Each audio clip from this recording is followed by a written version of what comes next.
Oi Brasil, sou Isaac Criscuolo. Essa é mais uma live aqui do Meio Mensagem. Hoje a gente vai falar com o André Fischer, General Manager do Hornet Brasil e fundador e criador do Festival Mix Brasil, e também uma figura importante para a comunidade LGBT brasileira, bem atuante há bastante tempo. E a gente vai falar um pouco sobre o Hornet no Brasil e dos desafios de ser uma rede social gay, enfim, no Brasil, enfim, e na internet, como que são esses desafios. Quem tiver pergunta pode deixar aqui nos comentários e a gente vai responder no final. André, muito obrigado. Obrigado por estar aqui. E, bom, a gente pode começar. Como que se você quiser falar um pouco da sua trajetória e como que o Hornet chegou até você para abrir um escritório no Brasil, como que foi essa história? Bom, foi engraçado, foi muito de supetão, foi algo que eu não estava realmente esperando. Bom, você sabe que eu tive, né, uma editora com revistas, portais, todos, e enfim, mídia independente no Brasil meio complicado. Nesse momento, estava trabalhando basicamente com o Festival Mix Brasil. No final do ano passado, estava terminando com a edição do festival, quando veio o CEO do Hornet para o Brasil, me procurou e eu fui encontrá-lo para falar do Festival Mix Brasil. Logicamente, ele me contou do projeto que eles estavam abrindo o escritório aqui no Brasil, na França e em Taiwan, com um projeto novo chamado Super Cities, que é um projeto do Hornet de escolher cidades estratégicas para aprofundar a experiência dos usuários e da marca, tornar a marca mais popular nesses lugares. Foi interessante, assim, porque ele falou que estava montando a equipe aqui no Brasil. Eu cheguei a dar alguns nomes para eles, olha, vai falar com fulano, cicrano, e depois, numa segunda visita que a gente teve aqui, eles vieram me fazer a proposta de trabalhar com eles, de assumir esse cargo aqui. Eu achei que era um desafio interessante. Eu trabalho de maneira independente trabalhava de maneira independente há 20 e tantos anos. Achei legal ter essa experiência de estar dentro de uma corporação, principalmente com esse esquema muito independente, que a gente aqui no Brasil tem liberdade total de atuação aqui. Óbvio que a gente tem que se reportar para a matriz, mas é muito interessante. E trabalhar em rede. Eu trabalhava em rede com o festival, mas de uma maneira diferente, trocando informação. E agora eu passo uma parte do meu dia conectado com os outros managers, né, de outras cidades, com os departamentos. É muito interessante, assim, você realmente trabalhar numa organização que funciona em vários países no mundo inteiro. E esse desafio, né, de implantar algo aqui, que eu acho que já tinha de uma certa maneira feita com o Mix Brasil, mas agora trabalhando com um aplicativo, que é algo que eu talvez devesse ter feito mais atrás, ter investido nessa área, mas interessante estar trabalhar numa startup, né, nesse segmento que é muito interessante. Acho que dá uma reciclada muito grande. E o Hornet eu já tinha uma simpatia muito grande, sempre fui usuário do Hornet, assim, acho que é uma rede que se popularizou no Brasil por conta de oferecer muito gratuitamente, né? Então, sem dúvida alguma, dos aplicativos todos de encontro, que era assim como o Hornet se posicionava até agora, essa nova versão. Ele sempre ofereceu mais gratuitamente, por isso ele ficou tão popular, por isso ele ficou líder no Brasil tão rapidamente também, por conta desses serviços todos gratuitos que ele oferece. Então sempre tive muita simpatia para o Hornet por conta disso. E a possibilidade da gente atuar na comunidade foi, acho que talvez a coisa que tenha me convencido realmente a fazer, né? Então, assim, não só desenvolver estratégias para ele se monetizar mais, que esse era o grande desafio aqui no Brasil, com essa base toda de usuários, como monetizar essa base aqui, mas também como tornar ele atuante, né? Como ajudar a desenvolver. Então, a partir daí, a gente, né, desde de patrocinar Casa 1, que é aquela iniciativa super bacana, né, aquele abrigo para jovens que são, né, LGBT, que estão expulsos de casa e tal, até promover Copa de Futebol gay, né? Então, assim, realmente atuar em várias áreas, né?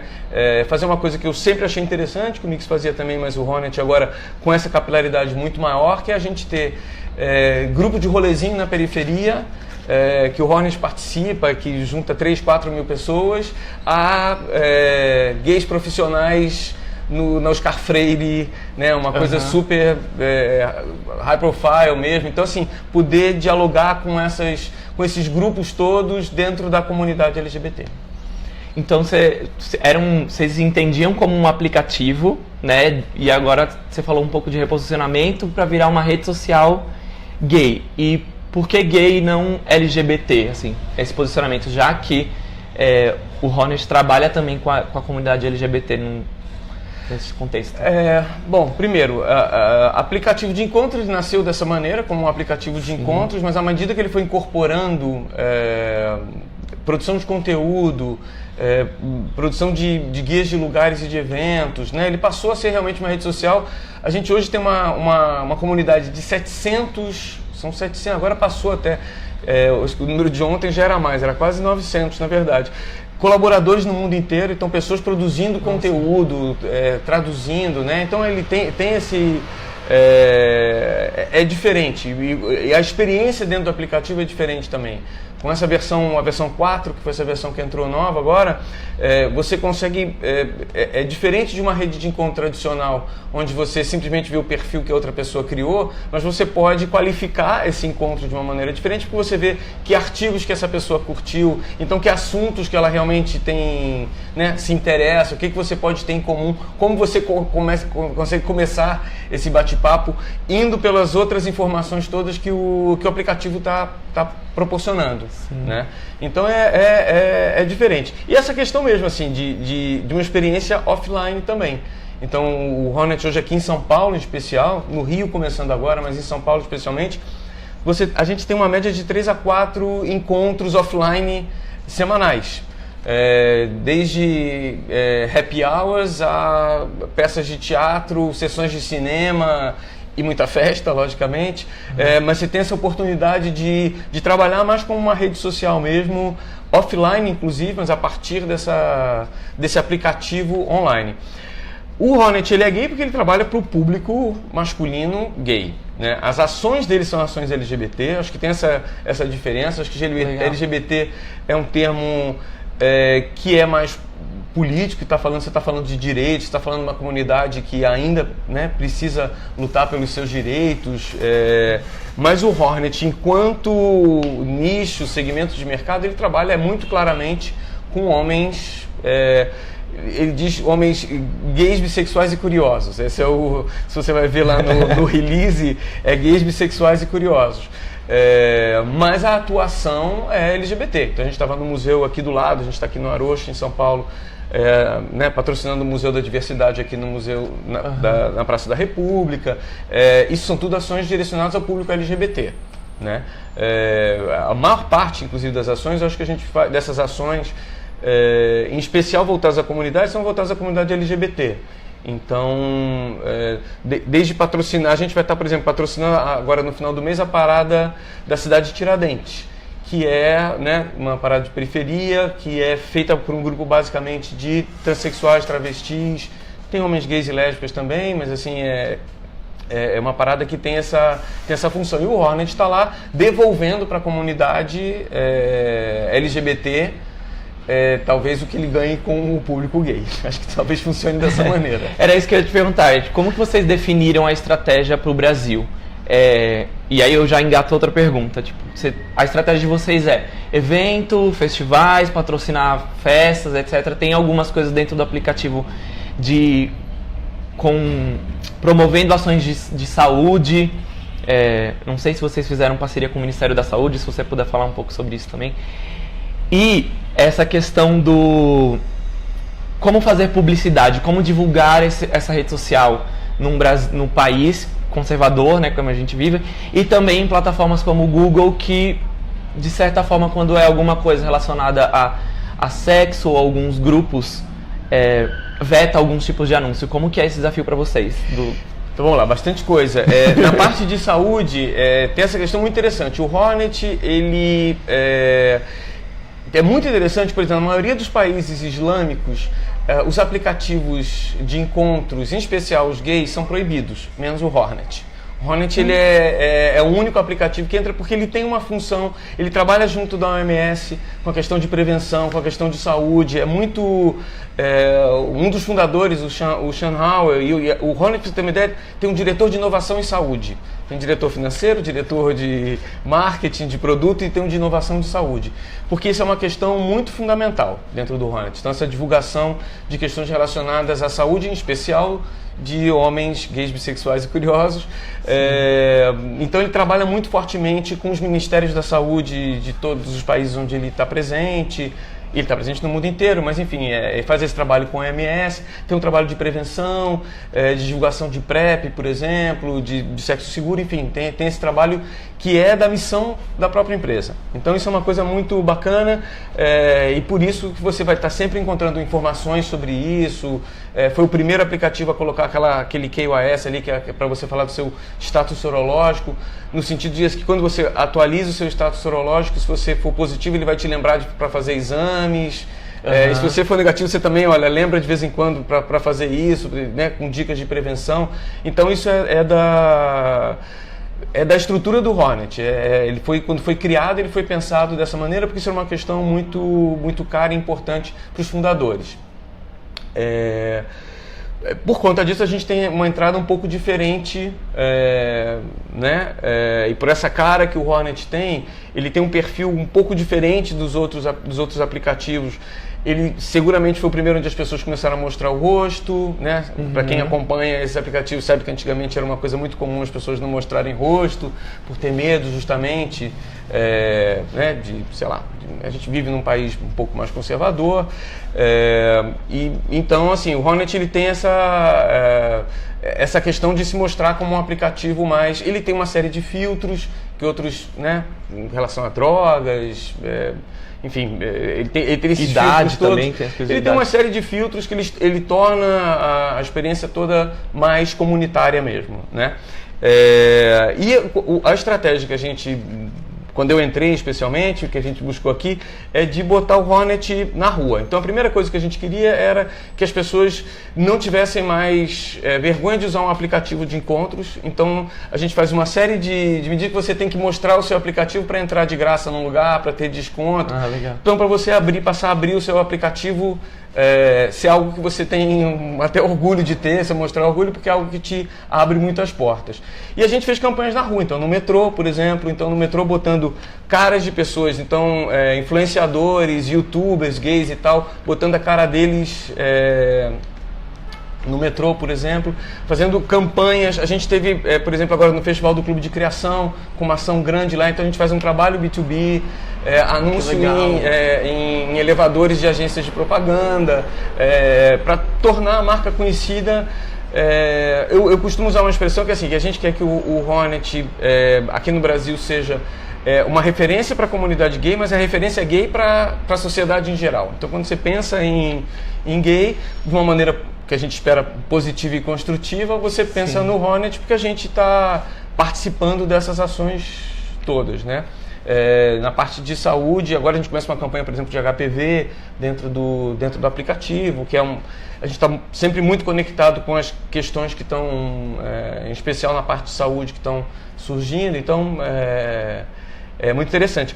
O que tem aberto para a gente muitas portas na parte comercial. Então, eu assumi aqui esse cargo com uma demanda bastante ousada de metas de faturamento, de publicidade, de venda de assinatura aqui no Brasil, porque o Brasil é o país que tem o maior número de usuários no mundo, porque o Hornet ele é bastante popular em vários países, menos nos países de língua inglesa. Então, os Estados Unidos, Estados Unidos, Inglaterra, Austrália, que são mercados muito grandes, ele é segundo, terceiro colocado. Ele é líder na França, nesses países islâmicos todos que eu falei, na Ásia, aqui na América Latina, em vários países.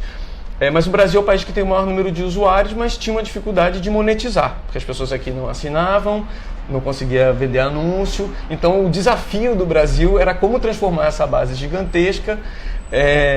São Paulo é a cidade do mundo que tem mais usuários. Como que transforma isso e como que monetiza isso? Então a primeira coisa que a gente fez, a gente conseguiu já quadruplicar o número de assinantes. Foi bem bacana, criando essas oportunidades todas para você usar o seu aplicativo, né, entradas de graça e tal, algumas facilidades. E a gente tem um departamento comercial aqui também, que felizmente tem conseguido fazer o mercado entender. Obviamente a gente está falando de anunciantes que têm a cabeça mais aberta, que nesse momento entendem a importância de estar associando sua marca a um aplicativo como esse, ou a causas mais sociais, como a causa LGBT. Sim. E a gente tem conseguido fechar coisas bem interessantes. Por enquanto, estou batendo as nossas metas. Então, o modelo de negócio de vocês é publicidade mais o subscription, né? Isso. Que é tipo... Vocês funcionam num esquema de freemium, que é tipo... Isso. Ele é gratuito, mas se a pessoa quiser mais recursos, ela paga, né? Isso. Você falou bastante de marcas, enfim, desse cenário. Como que tem sido, assim, trabalhar com marcas? Quais desafios as marcas que chegam até vocês ou as marcas que vocês vão atrás têm entendido o propósito, né?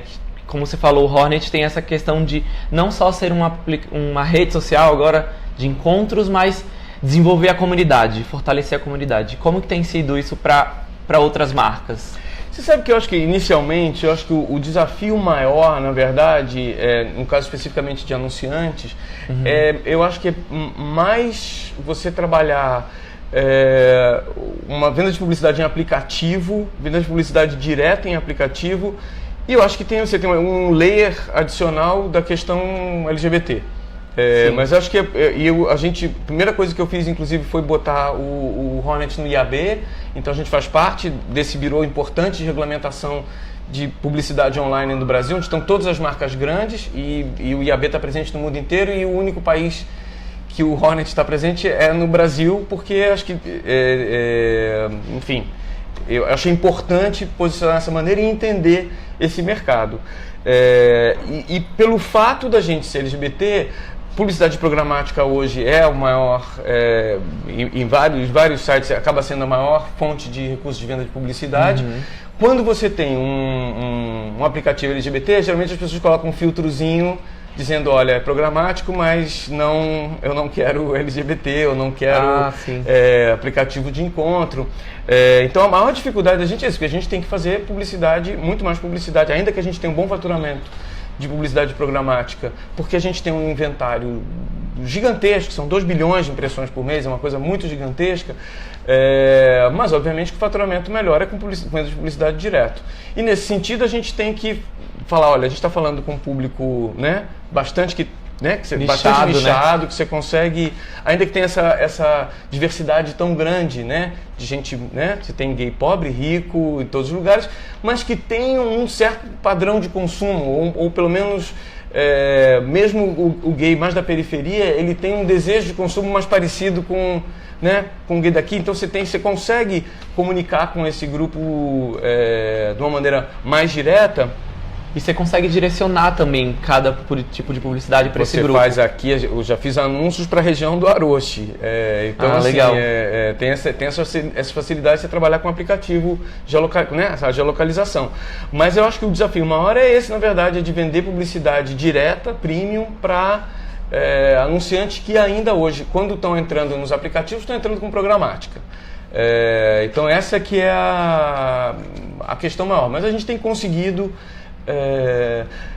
dentro da comunidade muito fácil, na verdade, acho que a comunidade reconhece o Hornet como, né, líder, uma presença importante dentro da comunidade. Então, para os anunciantes pequenos, isso foi meio que facinho. Uhum. Fácil nunca é, né? Mas foi mais tranquilo. A gente tem uma carteira grande de anunciantes menores da comunidade, e os anunciantes maiores estão entrando. A gente está efetivamente agora conseguindo fechar contratos maiores, e com isso permitindo que a gente tenha resultados tão interessantes. Eu preciso falar isso, talvez seja a primeira vez que eu estou falando isso em público. O Hornet ele faz durante todo o ano encontros dos departamentos. Então, por exemplo, eu que sou da parte dos City Managers, a gente tem 2 encontros anuais em uma cidade do mundo. Nesse período eu já estive em São Francisco, em Paris. Enfim, os engenheiros geralmente se reúnem na África do Sul, que é onde está a maior parte dos engenheiros. Sim. Tem esses encontros. E a primeira vez que vai ter um encontro da empresa inteira vai ser em São Paulo, justamente, em janeiro agora. Então é a primeira vez que a empresa inteira vem, porque eles querem ver isso que está acontecendo aqui no Brasil, querem que todo mundo esteja numa cidade onde o Hornet está com uma presença bacana, legal, que está dando bons resultados. Então, no começo de janeiro vem a empresa inteira, todos os departamentos vêm para cá para a gente fazer o primeiro Summit global do Hornet. Então é bacana porque eles estão entusiasmados com os resultados que a gente está oferecendo aqui, né? Brasil, então, é o maior mercado para o Hornet no mundo. Em número de usuários. Em Em faturamento tem uma particularidade engraçada que os Estados Unidos, ainda que o Hornet não seja líder lá, mas o faturamento com publicidade é gigantesco. E tem uma cultura de assinatura de conteúdo em aplicativos que mesmo países pequenos, menores, como a Austrália, Espanha, que são países menores, mas que tem uma cultura de comprar conteúdo, tem um faturamento. Agora a gente está batendo eles, porque a gente tem isso aí. Mas a gente, quando começou, o Brasil tinha um dos menores níveis de faturamento por usuário, até porque a gente tem uma base muito grande. Sim. E a gente está conseguindo mudar isso. Então o Hornet, ainda que tenha maior número de usuários, ele era o 6º ou 7º faturamento. A gente agora já é o 3º. Então, enfim, vai... É um crescimento... a gente tem um crescimento rápido, especialmente na parte de assinaturas e agora de publicidade, né? Que possibilitou essa percepção dentro do Hornet. Que é difícil dizer qual é a sede do Hornet, né? Porque o financeiro é Hong Kong, o CEO fica em São Francisco, a publicidade é Nova York, nasceu em São Francisco. Você falou que a base de usuários pagantes, né? Triplicou ou quadruplicou. Como que é a estratégia para fazer com que as pessoas paguem? Porque você está falando, nos Estados Unidos as pessoas têm essa cultura para ter o aplicativo ou para sustentar esse aplicativo, essa consciência, eu preciso pagá-lo, preciso assiná-lo. Aqui a gente não tem tanto essa coisa, se é de graça, eu vejo publicidade não tem problema. Exatamente, tipo, interrompe você ali. Como que funcionou essa estratégia para fazer com que as pessoas pagassem? O que a gente está fazendo aqui em São Paulo é oferecendo coisas que valham a tua assinatura. Então, se a assinatura no plano anual sai por $5 e pouco, dá uns 17, 18 reais. Se você vai numa festa, você já pagou, o que você tem de desconto, você já pagou. Geralmente a gente hoje está com 2 espetáculos de teatro aqui, por exemplo, em São Paulo, que o ingresso é R$50 e você paga metade. Então você já economizou 25 numa ida ao teatro. E festas a gente tem, aqui em São Paulo, geralmente 2 por semana. Que os ingressos também estão por volta de aí, 30, 40, 50 reais. Você também paga geralmente metade. Em alguns você tem de graça a entrada. Então a gente fez as pessoas verem que vale a pena, você faz a conta, vale a pena você assinar porque você paga rapidinho ali aquela mensalidade, né? Que foi uma estratégia que a gente adotou aqui, acho que, se não me engano, só basicamente Brasil e França estão adotando essa estratégia de... É quase um programa de fidelidade. Quase um programa de fidelidade, né? Então a gente está fechando sempre parcerias e as pessoas entendem. A gente tem um sistema de envio de mensagens, de broadcast que funciona muito, tem um retorno muito grande. A gente chega a ter 3.000 respostas em cada desses broadcasts mais bem sucedidos. Então a gente tem feito muito parcerias com alguns lugares. Até com a FINAC a gente fez, você chegava, tinha o dia do Hornet, que você entrava lá, você tinha desconto de 20% na loja. Então a gente faz esse tipo de parcerias também para, primeiro, estimular, obviamente, a assinatura. A gente quer que as pessoas assinem, mas, em segundo lugar, criar essa capilaridade do Hornet dentro da cidade mesmo. Você vê ele presente em todos os lugares, né? Então tem vários lugares que tem adesivo do Hornet na porta, que significa que ele dá algum desconto, que ele recebe bem o usuário do Hornet. Então é uma maneira de tornar ele visível e presente na cidade também. Que interessante. E você falou do site, da plataforma, que agora tem conteúdo também, guia de viagem. Como que é trabalhar isso localmente?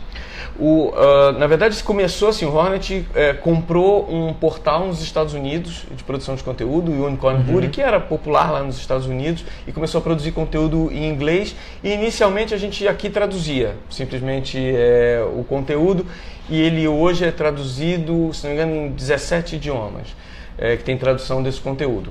Mas a gente começou com esse crescimento aqui no Brasil, a gente começou a produzir. Então a gente tem uma redação aqui no Brasil que produz conteúdo, a gente costuma traduzir muita coisa que vem basicamente produzido lá na redação em Los Angeles e em Paris, que eles também têm uma redação lá. O pessoal da Tétu, que era uma revista bem grande, francesa, é o editor que está editando a parte de conteúdo.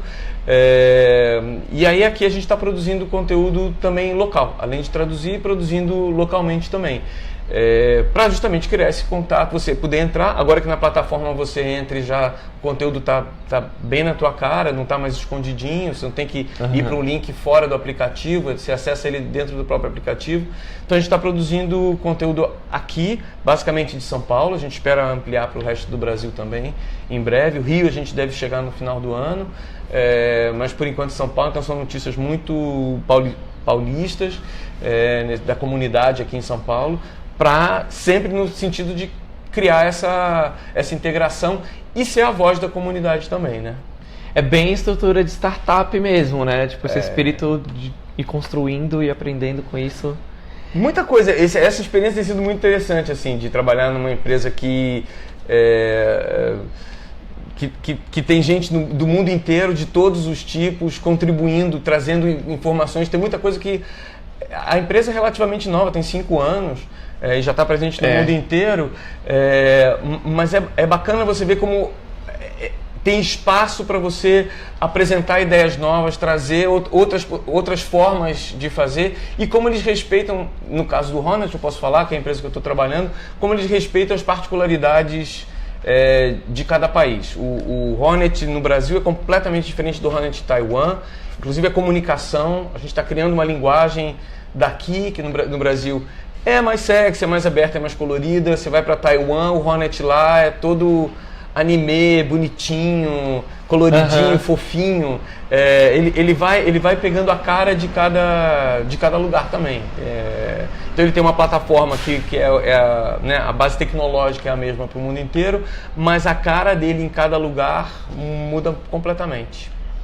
E como foi para você, por exemplo, o Hornet chegar em você, que já era importante na comunidade LGBT, o que eu quero dizer aqui é mais ou menos assim, algumas marcas hoje têm entrado muito no discurso da diversidade, e muitas entram sem um projeto de longo prazo. Nesse caso, o Hornet tomou um cuidado de encontrar alguém que entende essa comunidade local para trabalhar com isso. Como que foi essa conversa com eles? Na verdade, acho que foi uma busca que eles fizeram nessas 3 cidades que que é esse projeto piloto de Super Cities, que eles chamam de Super Cities, que é São Paulo, Paris e Taipei. Isso, em Paris eles pegaram o editor da Tétu para ser o general manager da França também, e em Taiwan era um editor da GQ. Na verdade, mas um cara super atuante na comunidade gay local também. Então, assim, acho que eles tiveram essa preocupação de trabalhar com pessoas que já estavam atuando dentro desses países. Agora, o México provavelmente vai ser a próxima Super City, porque acho que em 2018 acho que deu certo o projeto, eles vão ampliar para outras cidades também. E a pessoa que já está lá responsável na cidade do México é o Ricardo Peralta, que é um youtuber super conhecido lá, um cara super atuante, inclusive em campanhas de saúde também. Uma figura bastante conhecida no México e deve ser o próximo General Manager do México também. Então acho que eles têm essa preocupação de já chegar, porque presente ele já estava, né? O Hornet teve um crescimento bacana esse ano, mas ele já era, né, quando eu assumi esse cargo aqui, ele já era grande e conhecido no Brasil. Acho que a diferença é essa, você tornar ele a voz dessa comunidade, assim, deixar de ser simplesmente um ponto de encontro digital, virtual ali, mas tornar realmente uma voz da comunidade e uma voz para a comunidade. Né? Acho que isso faz parte desse projeto de Super Cities que foi implantado. Ia ser uma plataforma para suportar essa comunidade também, né? Dar suporte para essa comunidade. Sim. Como que vocês estão trabalhando com influenciadores aqui? Você falou um pouco de... Vocês trabalharam com alguns influenciadores, quais vocês trabalharam? A gente, nesse momento, a gente já trabalhou com vários. Nesse momento a gente tem o pessoal que põe na roda, que tem produzido legal. Alguns vídeos. O Santo Cafajeste, lá o Armando Sal do 89 FM, que a gente tem feito algumas coisas, algumas ações com ele também, produzindo alguns vídeos, exatamente, no Instagram.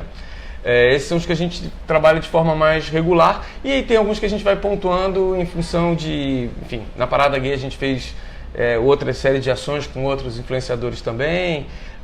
Agora no final do ano a gente tem por conta do 1º de dezembro, a gente vai trabalhar com vários youtubers que trabalham na questão do HIV. Então é dessa maneira, mas é bacana porque é da mesma maneira, é você pegar pessoas que também já têm uma voz, que já tem milhões de pessoas seguindo. Sim. E criar um diálogo, não é simplesmente pagar lá, faz um anúncio uma vez, uma coisa. É criar uma relação com essas pessoas a ponto deles serem nossos garotos propaganda nas campanhas do metrô, né? Então é pensado dessa forma, ter esses influenciadores como parceiros mesmo dessa jornada do Hornet no Brasil. E você falou do projeto com a Casa 1 também, que já é um projeto social, com uma veia social muito forte. Como que foi essa aproximação com a Casa 1? Esse foi meio natural, porque a Casa 1 abriu na semana que na semana que eu comecei a trabalhar no Hornet aqui. Em janeiro? Foi janeiro, final de janeiro.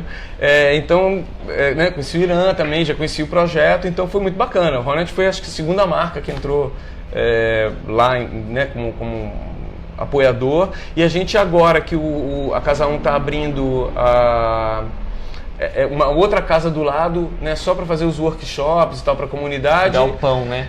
Galpão, o Hornet está apoiando justamente o Galpão. Então a gente agora está direcionando, no primeiro semestre a gente fez a casa mesmo ali, a parte de abrigos, fazendo os cursos, os eventos que tinham lá. Nesse segundo semestre agora, a partir de agora, a gente está fazendo essa outra iniciativa deles, que é bem bacana, e a gente torce para ter uma Casa 2, Casa 3. Para quem não conhece, a Casa 1 é um projeto do Irã Just, né? É uma casa de acolhida de LGBTs que foram expulsos de casa ou estão em situação de rua.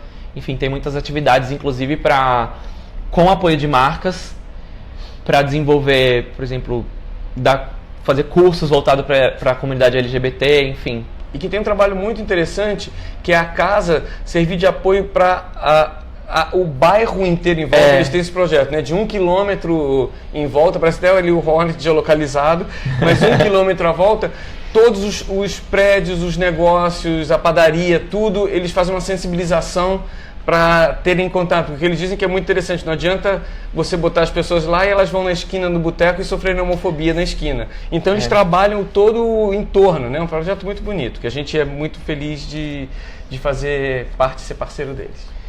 E tem pergunta? Temos uma pergunta? Eu vou fazer uma última pergunta e aí a gente parte para a pergunta de quem perguntou. Enfim, se você chegou agora.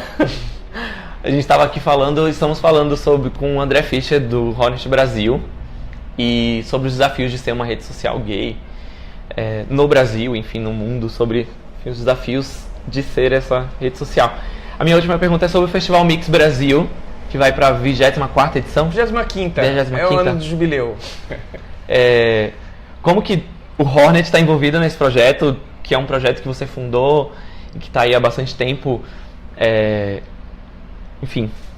O Hornet vai estar junto, né? O Hornet esteve esse ano nos grandes eventos todos do Brasil, não poderia estar fora, apesar de às vezes parecer misturado as coisas, mas na verdade eu dei umas condições excelentes comerciais para o Hornet a apoiar, mas o Hornet vai estar presente também. A gente está fechando quais vão ser as ações que a gente vai estar lá dentro, óbvio que dentro das salas de cinema, sempre ali, né? O comercialzinho antes, essa é a parte mais fácil. Mas a gente está fechando ações. A gente fez uma ação no Festival do Clube de Criação super bacana, um quiz que as pessoas respondiam e concorriam a um prêmio no final. Eu acho que vai ser algo parecido com esse, mas de novo, para estar junto, como não poderia deixar de estar junto dos principais eventos aqui de São Paulo. E o Mix Brasil acontece em novembro, de 15 a 26. Sim. Esse ano a gente vai abrir no Parque do Ibirapuera. A gente abre no feriado de 15 de novembro, então vai ser com show pro lado de fora ali do Auditório Ibirapuera, para todo mundo. Vai ser... Que legal. Acho que vai ser bem bacana. Então, se a gente pudesse resumir um pouco a estratégia do Hornet no Brasil, seria atuar em diferentes frentes da comunidade, tipo, não só na questão publicidade, eventos, festas, enfim, apoiando coisas sociais, né? coisas sociais não, tipo, projetos sociais. Tipo, é uma... Não sei se pode chamar assim, é uma estratégia 360 que tenta... Ela tem que ser porque a presença do Hornet é meio 360 na cidade de São Paulo. É isso, ele está... Qualquer lugar da cidade que você abre o aplicativo, tem uma pessoa a perto, 20 metros de você usando, né? Que eu acho que tem uma coisa de empoderamento mesmo da gente também. Isso é uma coisa que... óbvio que é uma ferramenta importante para encontro, mas que eu acho que é de um empoderamento muito grande. Você abrir, eu abro aqui, tudo bem, a gente está no Arocha é fácil, mas eu moro na Vila Madalena, que não é exatamente um bairro gay, ou se eu vou para a periferia, ou se eu vou para o Morumbi, sempre tem alguém do lado.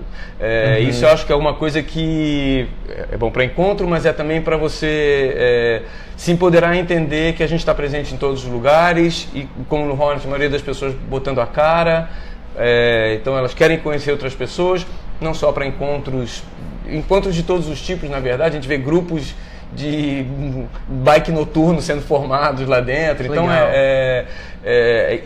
tem essa importância. Então, posta essa presença 360, a estratégia que a gente tem que ter, com o limite apenas dos nossos recursos de marketing que eu tenho para esse ano, é estar presente em todo tipo de atividade, né? Então não só você vai para balada, que acho que era a coisa mais... sei lá, gosto de chamar assim, mas talvez o mais óbvio, eu vou estar nas grandes baladas com a marca ali presente. Não, é a gente incentivar projetos que estão surgindo, né? Já que a gente está participando, está vendo esses projetos novos nascerem, participar disso, participar da vida cultural da cidade e estar em eventos B2B também, porque a gente quer estar dialogando com as marcas, né? Sim, é importante. Eu tenho mais uma pergunta que surgiu aqui, né? Como a tecnologia em si desses aplicativos de geolocalização, exclusivamente o Hornet, como isso altera a dinâmica social da comunidade? Tipo, como que você vê isso? Porque antes as pessoas precisavam ir para os bares, ou para as festas, ou para os lugares de encontro, e hoje o empoderamento também vem nisso. Tipo, eu tô aqui na minha casa e eu posso encontrar pessoas... O Hornet, a redação de Los Angeles, publicou, acho que tem umas 2 semanas, uma matéria sobre a morte dos bares. Como um fenômeno dessa, né, dos aplicativos, que eles têm feito isso, das pessoas se encontrarem mais virtualmente do que, né, irem para um lugar. Não que eles tenham morrido aqui no Brasil, especialmente, isso não é uma verdade, mas a gente vê isso acontecendo também. É um fenômeno que que já está em andamento aqui também. Eu acho que mudaram as relações, é isso, mudou o mundo. A gente tem que entender como as coisas acontecem. O que o Hornet faz, especialmente, é estimular esses encontros offline. Então é criar uma sessão de cinema onde você, é para o usuário ir, ou entrar de graça, ou ter desconto, para você ter uma oportunidade para socializar com as pessoas de outra maneira também, né? Então esses happy hours todos que a gente tem feito para você sair do trabalho, trocar cartão, né? Fazer essas interações de outra maneira também. Eu acho que é dar um pouco a volta, né? Então você já está aqui dentro, em vez de você ir para ver se encontra alguém, você já vai sabendo que você vai encontrar aquele grupo de pessoas, né? É assim que o mundo funciona hoje, né? É verdade, funciona. Não é melhor nem pior, é assim hoje. O Santiago tem uma pergunta. A pergunta dele é a seguinte: alguns usuários do Hornet afirmam que não gostam de negros ou gordos ou asiáticos. Vocês fazem algum tipo de ação para barrar esse preconceito dentro do aplicativo? Como é que funciona isso? Essa é uma questão bastante presente para a gente sempre. O que a gente, primeira coisa que faz é na comunicação do Hornet ter essa preocupação sempre de estar retratando cota mesmo. Então a gente tem a presença de negros em toda a comunicação da gente. A gente tem o cara do mês. O cara do mês esse ano é o Alberto Pereira, que é um cara que é um militante, militante de cultura queer negra no Brasil. Então a gente tem essa preocupação de, na comunicação da gente, tá dando voz e espaço para essas pessoas. Como a gente tem que fazer. Obviamente que você tem filtros se as pessoas fazem algum tipo de ofensa. você faz. A questão racial é engraçado porque ela não aparece muito nesse filtro que as pessoas fazem. Acho que isso acontece no racismo, aquele mais velado ali. O tipo de preconceito que é mais visível na nossa comunidade, e o Hornet é um reflexo disso simplesmente, é contra afeminados, enfim. E que a gente tenta desmistificar colocando essas pessoas nas nossas comunicações. Não tem muito como você enfiar a goela abaixo das pessoas, elas se livrarem desses preconceitos. Você tem que valorizar, na verdade, essas pessoas para que, de alguma maneira, esse preconceito deixe de existir. Mas é algo que a gente faz, tem que ser feito meio que organicamente, né? O filtro que você pode colocar é de ofensa. O Hornet tem uma equipe muito grande no mundo inteiro, né? Aqui no Brasil são várias pessoas recebendo denúncias de pessoas que fazem esse tipo de preconceito, e o Hornet é muito estrito, assim, tem uma política muito estrita de simplesmente eliminar, realmente, cortar, bloquear a pessoa que faz qualquer tipo de ofensa e tal. É dessa maneira que ele consegue agir. Então a própria comunidade dentro dessa rede social consegue se... É a própria comunidade que tem que... É difícil dizer essa palavra hoje em dia, mas se policiar de uma certa maneira com pessoas que a gente sabe que existe, a gente faz parte dessa comunidade, sabe que esse preconceito existe dentro da própria comunidade, mas a gente que tem que se policiar dessa maneira. Então a pessoa foi ofensiva, ela vai ser eliminada, mas para isso precisa ter uma denúncia. Imagina no Brasil onde você tem quase 700 mil pessoas entrando todo dia, por dia. O controle disso é uma loucura. Então depende da própria comunidade fazer essa sinalização. Tem mais pergunta? Não? Bom, André, muito obrigado. Obrigado a vocês. Muito obrigado pelo papo. Obrigado você que está assistindo até agora, que está aí. Essa live depois vai estar disponível no nosso YouTube. E acompanhar nas nossas redes sociais, e-mail e mensagem em todos os lugares, Twitter, Instagram, Facebook. Semana que vem a gente volta com mais uma live. E é isso, gente. Boa tarde.